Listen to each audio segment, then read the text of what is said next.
नमस्कार, आप देख रहे हैं TV30 इंडिया और मैं हूं आपके साथ राजदीप तोमर। पश्चिमी उत्तर प्रदेश की महत्वपूर्ण विधानसभा सादाबाद विधानसभा क्षेत्र में आज हम मौजूद हैं।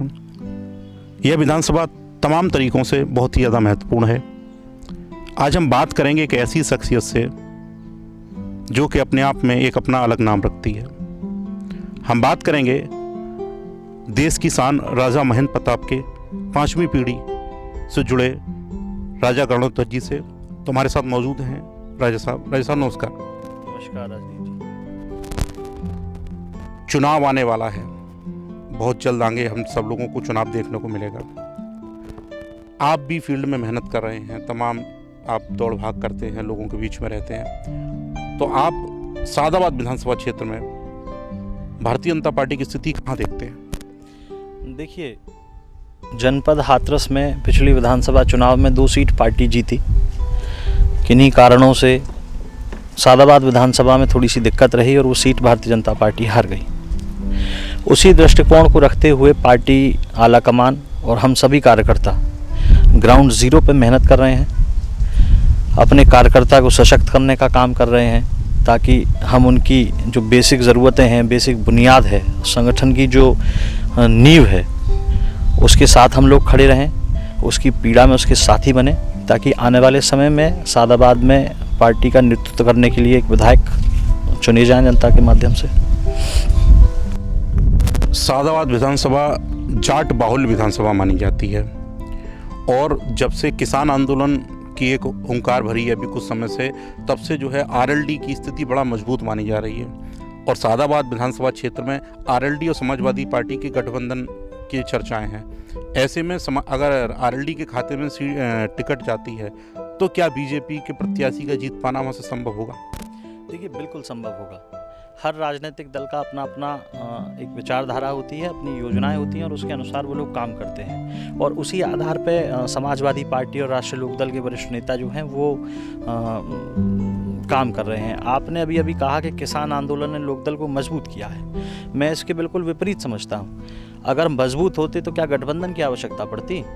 आप भारतीय जनता पार्टी की रीढ़ को, मजबूत नींव को हिलाने का जो असंभव प्रयास कर रहे हैं, मैं समझता हूँ भारतीय जनता पार्टी की नींव को हिलाने का मतलब भारतवर्ष में राष्ट्रवाद की नींव को हिलाने का काम करना। उसके लिए आप लोग संगठित हो रहे हैं, उस विचारधारा को मिला रहे हैं जो एक दूसरे के आलोचक हुआ करते थे। कभी तो मैं समझता हूँ इनके गठबंधन होने से और लोकदल के खाते में जाने से भारतीय जनता पार्टी को कोई ऐसा खास नुकसान नहीं होगा, क्योंकि पूर्व समय में भी लोकदल के लोग यहाँ लड़ते आए हैं और उनको कभी विजय नहीं मिली है।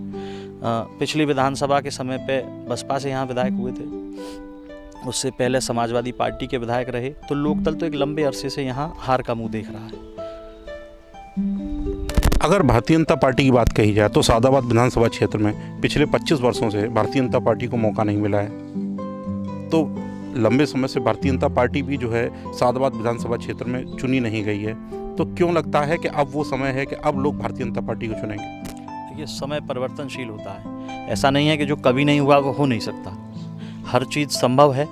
यथासंभव प्रयासों से चीज़ें संभव की जा सकती हैं। ये आपकी बात ठीक है कि लंबे समय से भारतीय जनता पार्टी को अपना नेतृत्व नहीं कर पाई है सादाबाद विधानसभा में, लेकिन समय परिवर्तनशील होता है और मैं समझता हूँ परिवर्तन का समय आ चुका है। आने वाले विधानसभा चुनाव में सादाबाद विधानसभा से भारतीय जनता पार्टी का विधायक जीत के जाएगा, ऐसा मुझे लगता है। अच्छा, अगर बात की जाए कि अब क्योंकि तमाम लोग दावेदारी पेश कर रहे हैं सादाबाद से भारतीय जनता पार्टी में, जिसमें एक आप भी शामिल हो, आप भी दौड़ भाग कर रहे हो, मेहनत कर रहे हो, ज़मीनी स्तर पे लोगों के बीच में जा रहे हो, लोगों से मिल रहे हो, लोगों का झुकाव भी आपकी तरफ है। ऐसे में यदि आपको पार्टी जो है टिकट देती है और आप चुनाव में उतरते हैं तो निश्चित तौर पर आरएलडी से भी कोई ना कोई जो है जाट प्रत्याशी उतरेगा। तो कहीं ना कहीं जाट वोटर का बिखराव नहीं होगा? देखिए, सबसे पहली बात, मैं एक ऐसे संगठन से जुड़ा हुआ हूँ, भारतीय जनता पार्टी, जो जातिवाद की राजनीति से परे है, धर्म के नाम पर लड़ाने का काम नहीं करती है। अपनी बात को साफ तौर पे रखना संगठन की हमारी की संस्कार हैं। और भारतीय जनता पार्टी एक ऐसा संगठन है, एक विशाल काय परिवार है। जैसा कि आपने कहा, लोकतंत्र में सबको मांगने का अधिकार है और हमारा परिवार बड़ा है तो अधिक संख्या में हम लोग मांग भी रहे हैं। लेकिन अगर मुझे अवसर मिलता है, मेरा शीर्ष नेतृत्व से ये निवेदन रहेगा और मैं मांग भी रहा हूँ, और अगर मुझे अवसर मिलता है तो मैं अपनी परियोजनाओं के साथ कहीं ना कहीं अपने क्षेत्र की सेवा करने का काम करूँगा। और देखिए, भारतीय जनता पार्टी की सोच और आदरणीय राजा साहब की सोच कहीं ना कहीं समान है। जब मैंने भारतीय जनता पार्टी का दामन थामा था और मैं पार्टी का सदस्य बना था, तो मुझे माननीय प्रधानमंत्री जी और माननीय मुख्यमंत्री जी की विचारधारा, राष्ट्रवाद की विचारधारा में मुझे कहीं ना कहीं आदरणीय राजा महेंद्र प्रताप जी की छवि दिखाई दी।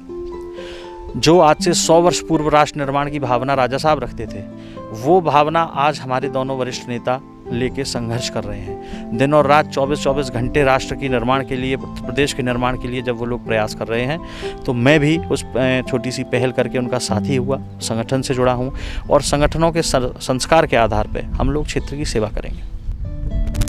अब मान लीजिए, अगर भारतीय जनता पार्टी आपको मौका देती है और आप फील्ड में उतरते हैं, तो और जनता आपको चुनती है, तो वो कौन से 5 काम, ऐसे वो 5 काम होंगे जो सबसे पहले आपके दिमाग में हैं, जो सादाबाद क्षेत्र में करने लायक हैं और जो पिछले काफ़ी समय से नहीं हुए, या आपके दिमाग में वो सबसे महत्वपूर्ण जो 5 कार्य हैं? देखिए, मेरे दृष्टिकोण से अगर मुझे ऐसा अवसर मिलता है शीर्ष नेतृत्व के द्वारा, तो सबसे पहली चीज़, जो मेरे क्षेत्र के लोग अपनी छोटी छोटी समस्याओं को लेकर ज़्यादा परेशान रहते हैं, इधर उधर उनको भागना पड़ता है, तो मेरा प्रयास ये रहेगा कि मैं जन जन तक संपर्क करूं और उन लोगों के पीड़ा को, उनकी परेशानी को समझकर उनके दरवाजे पे उनकी मदद करने का प्रयास करूं। दूसरी चीज़, जो बेसिक चीज़ें होती हैं, अभी हमारा क्षेत्र बेसिक चीज़ों से पिछड़ रहा है। शिक्षा है, चिकित्सा है, स्वास्थ्य, जैसा आपने देखा भारतीय जनता पार्टी इस कोरोना काल में किस तरीके से माननीय मुख्यमंत्री जी के नेतृत्व में उन्होंने संघर्ष किया। तो काफ़ी चीज़ें ऐसी होती हैं जो लोगों को डोर स्टेप पे चिकित्सा का लाभ मिले, हमारे बच्चे जो है सही शिक्षा ग्रहण कर सकें ताकि देश का भविष्य उज्ज्वल कर सकें। और कुछ चीज़ें ऐसी भी होती हैं जो समय आने पर मुझे अगर अवसर मिलेगा तो मैं उन चीज़ों को सामने लेके आऊँगा और जनता की सेवा करने का काम करूँगा। लेकिन फ़िलहाल मैं आपके माध्यम से इतना ही कह सकता हूँ कि जो बेसिक ज़रूरतें हैं जिनसे हमारा क्षेत्र खुशहाल हो सकता है, समृद्ध हो सकता है, शक्तिशाली हो सकता है, उस हर संभव काम को करने का काम करूँगा।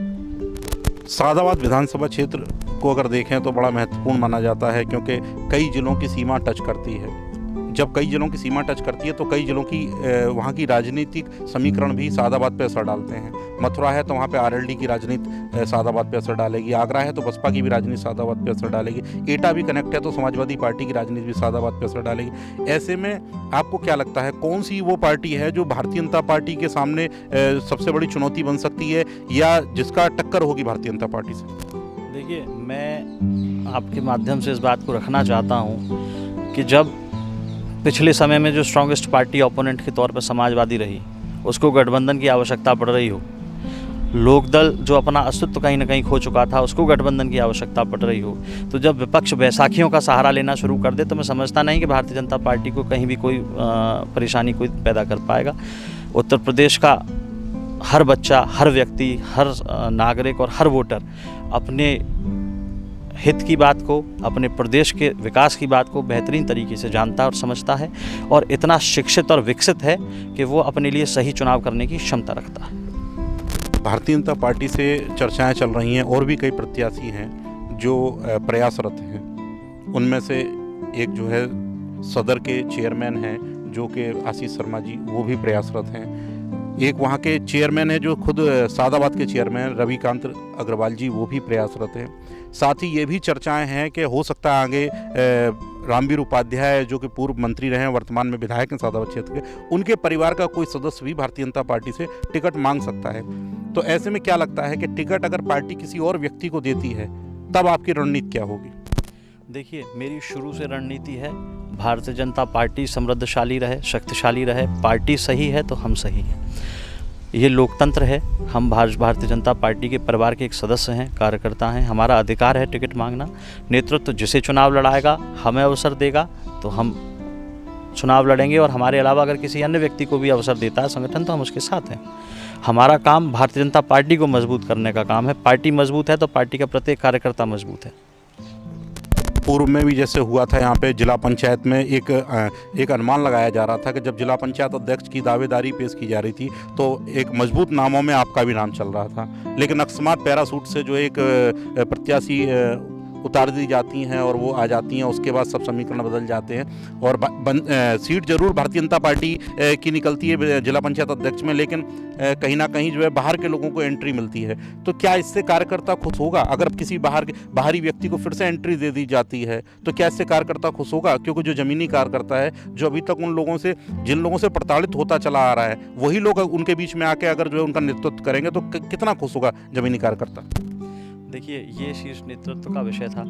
उन्होंने जो निर्णय लिया वो निर्णय सबने सहर्ष स्वीकार करा। हम 5 सदस्यों ने उसको सहर्ष स्वीकार करा और जो नेतृत्व ने निर्णय लेके हमारे बीच में चुनाव लड़ने के लिए भेज दिया, हमने अपनी निष्ठा से चुनाव लड़ाया। हमारी निष्ठा भारतीय जनता पार्टी के लिए है, हमारी निष्ठा किसी व्यक्ति विशेष के लिए नहीं हो सकती है। हम लोगों के जनपद स्तर पे, विधानसभा स्तर पे, तहसील स्तर पे अपनी कुछ वैचारिक मतभेद हो सकते हैं, लेकिन जब बात संगठन की हो और संगठन की मजबूती की हो तो फिर ये सारी चीज़ें परे हो जाती हैं। अच्छा, आखिरी में हम चाहेंगे, क्योंकि हमारे जो दर्शक हैं जो सादाबाद विधानसभा क्षेत्र से जुड़े हैं, उनके लिए कोई मैसेज हो आपका, जो आप मैसेज देना चाहते हो TV30 इंडिया के माध्यम से?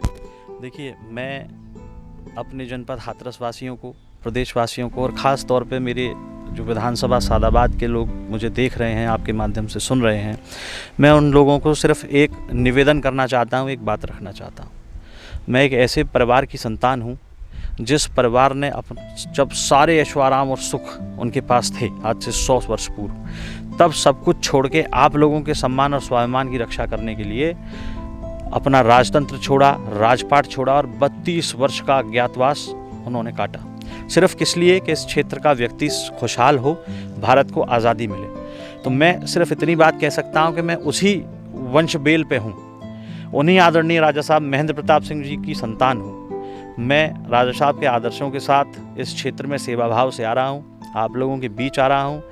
मैं चुनाव लड़ूँ नहीं लड़ूँ, संगठन मुझे चुनाव लड़ाता है या नहीं लड़ाता है वो शीर्ष नेतृत्व का विषय होगा, लेकिन मैं जिस योग्य हूँ, जिस लायक हूँ और जितनी भी सेवा आप लोगों की कर सकता हूँ, अपने पूर्वजों के आदर्शों के साथ, उनके संस्कारों के साथ और भारतीय जनता पार्टी के संस्कारों के साथ मैं आप लोगों के बीच सदैव तत्पर रहूँगा, सेवार्थ रहूँगा और जिस योग्य हूँ, आपकी पीड़ा में आपके भाई, आपके बेटे के तौर पे आप लोगों के साथ कंधे से कंधा मिलाकर रहूँगा। बहुत बहुत धन्यवाद। आपने बहुत महत्वपूर्ण बातें हैं जो सादाबाद विधानसभा क्षेत्र के जो वोटर हैं उनके विषय में कहीं और बहुत सारी बातें बताई अपने से जुड़ी हुई। बहुत बहुत धन्यवाद।